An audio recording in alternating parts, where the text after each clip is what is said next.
Samantala, target ng pamahalaan na isailalim sa public-private partnership ang rehabilitasyon at modernisasyon ng LRT2 at MRT3. Ayon kay Transportation Secretary Vince Dizon, magsisimula ngayong taon ang bidding scheme para sa LRT2 kung saan tinutulungan na tayo ng International Finance Corporation ng World Bank habang inaayos ang hiwalay na PPP scheme ng MRT3 sa tulong ng Asian Development Bank.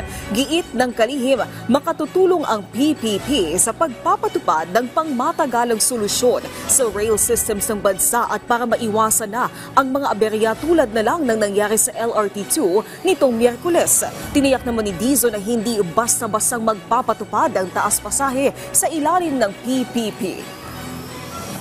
Yung talagang pangmatagalang solusyon.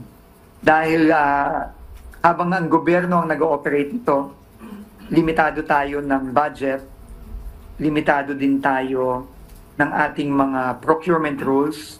Ibig sabihin niyan, hindi ganun kabilis ang ability natin na mag-ayos nitong mga sistemang ito.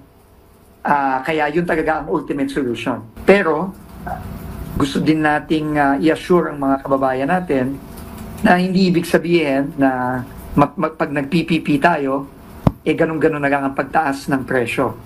Dahil ang gobyerno pa rin ang magre-regulate sa fares ng mga trend natin, kasama na dito ang LRT2 at MRT3.